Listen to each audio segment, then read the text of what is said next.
নহয় ভিডিঅ' প্ৰস্তুত কৰি আছে ভিডিঅ' বনাই আছোঁ ভিডিঅ' ৰখা মানা আছে ন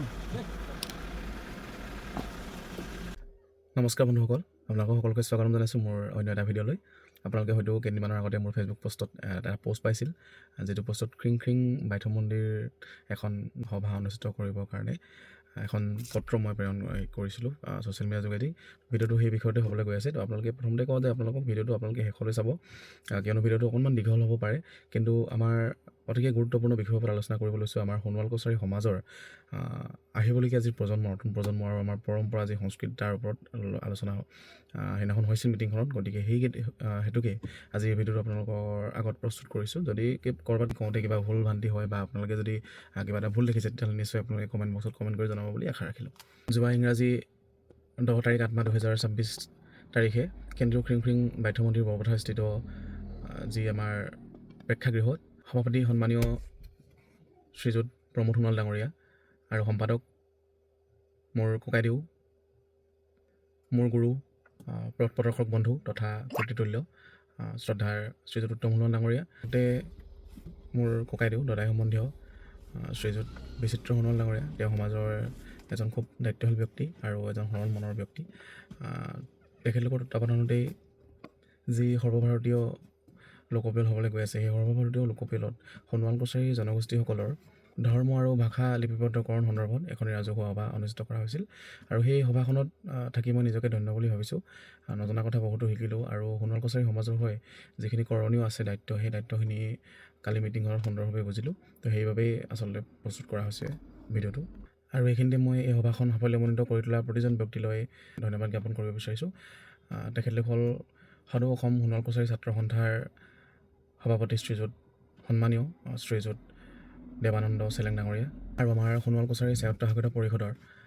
প্ৰাক্তন মুখ্য কাৰ্যবাহী সদস্য সন্মানীয় শ্ৰীযুত ডিপুৰঞ্জন মাৰ্কাৰী ডাঙৰীয়া আৰু সোণোৱাল কছাৰী স্বায়ত্তশাসিত পৰিষদৰ কাৰ্যনিৰ্বাহক সদস্য শ্ৰীযুত বসন্ত সোণোৱাল ডাঙৰীয়া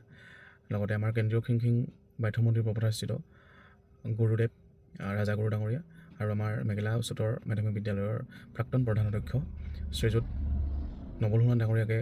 ধৰি আমাৰ বিভিন্ন অঞ্চলৰ পৰা অহা যেনে লখিমপুৰ ধেমাজি আদি অঞ্চলসমূহৰ পৰা অহা আমাৰ সতীৰ্থবৃন্দ যিসকল সমাজৰ কাৰণে সচেতন ব্যক্তিসকল তেওঁলোকক ধন্যবাদ জনাইছোঁ কথাখিনি হয়তো অকণমান অসহ্য লাগিব পাৰে কিয়নো এখন মিটিঙত ক'লে যেনেদৰে সম্বোধন কৰিলে তেনেদৰে কোৱা হৈছে কাৰণ এই কথাখিনি এইটো কাৰণে কোৱা হৈছে যে তেওঁলোকে আচলতে সকলোৱে আমি একেলগে থাকি মুঠ তিনিটা নে চাৰিটা প্ৰস্তাৱ লোৱা হ'ল সেই প্ৰস্তাৱখিনিৰ ওপৰতে যিহেতু কথাখিনি ক'বলগীয়া হৈছে গতিকে তেওঁলোকক মই সম্বোধন কৰি ভিডিঅ'টো আৰম্ভ কৰিলে ভাল হ'ব বুলি ভাবিছোঁ বলক তেতিয়াহ'লে ভিডিঅ'টো আৰম্ভ কৰোঁ ভিডিঅ'টোৰ মূল বিষয়বস্তু হৈছে আমাৰ সোণোৱাল কছাৰী জনগোষ্ঠীৰ সমাজৰ যি সংস্কৃতি যি ধৰ্ম যি ভাষা আদিবিলাক যে আচলতে বিলুপ্ত হৈ গৈছে আজিকালি আমাৰ নৱপ্ৰজন্মই যিখিনি নজনা হৈছে আমাৰ যি খিং বাইথ পূজা সন্দৰ্ভতেই হওক আমাৰ যি সোণোৱাল কছাৰী ওচৰ চুবুৰীয়া যিখিনি গাঁও আছে সেই গাঁওখিনিত প্ৰায়ভাগ মানুহেই এইবিলাক নাজানে আজিকালি যি নতুন যিহেতু নতুনত্ব আহিবলৈ ধৰিছে সেই নতুনত্ববিলাককে সকলোৱে আদৰি লৈছে গতিকে আমাৰ এই বাইথ ধৰ্ম আৰু আমাৰ যি সংস্কৃতি সোণোৱাল কছাৰীসকলৰ ভাষা উপভাষা আচলতে আমাৰ যি থলুৱা তথাকথিত যি গাঁৱে ভূঞে যিখিনি চলি থাকে এই কথাখিনি আজিকালি লুপ্ত হৈছে সেইটোৰ ওপৰতে সুন্দৰভাৱে এটা মতামত আগবঢ়াম বুলি ভাবিছোঁ অকণমান আপোনালোকেও মনটো ভাল লগাই লওক আৰু এই দৃশ্যটো চাই সুন্দৰভাৱে গুৰুত্ব সহকাৰে যেতিয়া মোৰ কথাবিলাক আপোনালোকে শুনে আজিকালি আমি যিদৰে আমাৰ সমাজখনলৈ চাইছোঁ তাত এক গভীৰ আত্মবিশ্লেষণ কৰাৰ সময় আহি পৰিছে বুলি মই ভাবোঁ কিয়নো আমি যেন ক'ৰবাত পিছ পৰি ৰৈছোঁ আমাৰ শতিকাজুৰি বৰ্তি থকা ভাষা সংস্কৃতি আমাৰ স্বকীয় পৰিচয় আৰু আমাৰ আদিম পুৰাতনীয়া যি বাইথ ধৰ্ম আজি কিয় হেৰাই যোৱাৰ উপক্ৰম হৈছে আজি পৰিস্থিতি এনে এক পৰ্যায়ে পাইছেহি যে আজি আমি নিজৰ সোণোৱাল কছাৰী কথিত ভাষাটো মুকলিকৈ ক'বলৈকৈ এক ধৰণৰ দ্বিধাবোধ বা লাজ অনুভৱ কৰোঁ বৰ্তমান আমাৰ সোণোৱাল কছাৰীসকলৰ নতুন চামে সোণোৱাল কছাৰী ভাষাটো ব্যৱহাৰৰ ক্ষেত্ৰত যথেষ্ট অৱহেলা কৰা দেখা যায় পুৰণিচাম মানুহে বাৰু তেওঁলোকৰ নিজা ভাষাত কথোপকথন কৰিবলৈ আচলতে বেছি সুখে পায় আৰু দেখাও গৈছে তেনেকুৱা ভিতৰুৱা যিবিলাক গাঁও অৱশ্যে আমাৰ নিজৰ ওচৰ চুবুৰীয়া যদি গাঁও কওঁ মই ৰঙাগৰা বৰপথাৰ নপথাৰ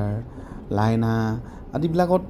বেছিকৈ প্ৰচলিত আমাৰ এই সোণোৱাল কছাৰী ভাষাবিলাক আৰু তেনেই বাকী সচৰাচৰ দেখিবলৈ পোৱা নাযায় দেখোন আজিকালি সংমিশ্ৰিত ভাষাই সকলোৱে ক'বলৈ লৈছে আমি যে আমাৰ এই নিজৰ সোণোৱাল কছাৰী যি উপভাষাটো আমি এৰিব লৈছোঁ যে ইয়াৰ ফলত আমি নিজেই বাৰু আমাৰ নিজৰ মাতৃভাষাক হত্যা কৰিছোঁ নেকি সেয়াও এটা প্ৰশ্ন উঠে আমি প্ৰধানকৈ সোণোৱাল কছাৰীসকলে নিজৰ মানুহৰ লগত যেতিয়া নিজৰ মানুহবিলাকৰ লগত আমি কথা পাতোঁ তেতিয়াহ'লে মান্য অসমীয়া ভাষা ব্যৱহাৰ কৰাৰ পৰিৱৰ্তে কথিত আমাৰ যি উপভাষা প্ৰয়োগ কৰিব নোৱাৰোঁ নেকি? আপোনালোকে জনাবচোন কমেণ্টত আচলতে এই কথাটো কেনেকুৱা হ'ব। আৰু মই ইয়াতে ক'ব বিচাৰোঁ যে ইয়াত কোনো মই ভাষাক তাচ্ছিল্য কৰিব যোৱা নাই, কোনো ভাষা অপমান কৰিব যোৱা নাই। আমি অসমীয়া হিচাপে আমাৰ মান্য অসমীয়া ভাষা যিখিনি লিখিত ভাষা সেইটো আমি সকলোৱে ক'বই লাগিব। তাৰোপৰি যিহেতু আমাৰ সোণোৱাল কছাৰীসকলৰ কথা ক'বলৈ গৈ আছোঁ, যেনেদৰে আমাৰ বড়োসকলৰ নিজৰ ভাষা আছে, ৰাভাসকলৰ নিজা এটা উপভাষা আছে, আৰু দেউৰীসকলৰ যি আমাৰ দোৱান আছে, যি মিচিংসকলৰ নিজৰ দোৱান আছে, তেনেদৰে আমাৰ সোণোৱাল কছাৰীসকলৰ দোৱানটো আমি যিটো নিজৰ উপভাষাটোক হেৰাই পেলাম নেকি, সেইটোহে প্ৰশ্ন উঠিছে আচলতে। আমাৰ সোণোৱাল কছাৰীসকলৰ যি গাঁৱলীয়া ভাষা, যি তথাকথিত ভাষা, তাত কিমান আত্মীয়তা আছে, কিমান এটা মিঠা ৰস আছে, এইটো আপোনালোকে নিশ্চয় জানেই। মই ইয়াতে আপোনালোকক মই ভিডিঅ' প্ৰস্তুত কৰি আছোঁ, ভিডিঅ' বনাই আছোঁ, ভিডিঅ' ৰখা মানা আছে ন।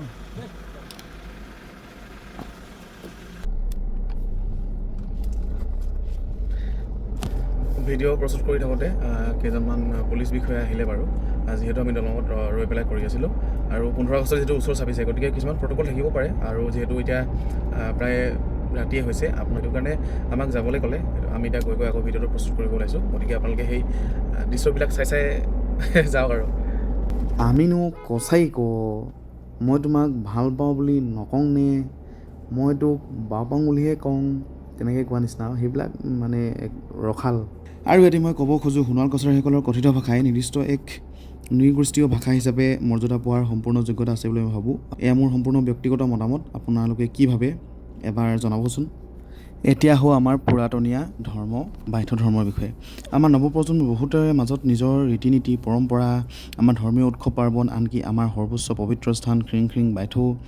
মানে আচলতে কি, সেই বিষয়েও স্পষ্ট ধাৰণা নাই। ই আমাৰ বাবে অত্যন্ত উদ্বেগজনকৰ কথা নহয় জানো? আজি যদি আমাৰ নৱপ্ৰজন্মই নিজৰ ইতিহাস নাজানে, নিজৰ শিপাডাল কি তাক পাহৰি যায়, তেন্তে কাইলৈ আমাৰ সমাজৰ অস্তিত্ব ক'ত থাকিব? ইয়াত এটা বুজাবলগীয়া ঐতিহাসিক কথা আছে, আহকচোন ইয়াৰ বিষয়ে অকণমান জানিবলৈ চেষ্টা কৰোঁ। সোণোৱাল কছাৰীসকলৰ আৰাধ্য দেৱতা ৰজা খিং দেউতা সম্পৰ্কে দেই কথাটো। এই বিষয়ে আলোচনা কৰাৰ আগতে মই আপোনালোকক কওঁ যে মই অধ্যয়ন কৰি আৰু বিজ্ঞজনৰ পৰা অৱগত হৈহে কথাখিনি ক'ব লৈছোঁ। ইয়াত অনেক ভুল হ'ব পাৰে, গতিকে খিং ৰজা দেউতাৰ ওচৰত সেৱা জনাই সকলো দুখ মাৰ্জনা কৰি এই আভাজনৰ প্ৰতি সেৱা কৃতজ্ঞ হয় যেন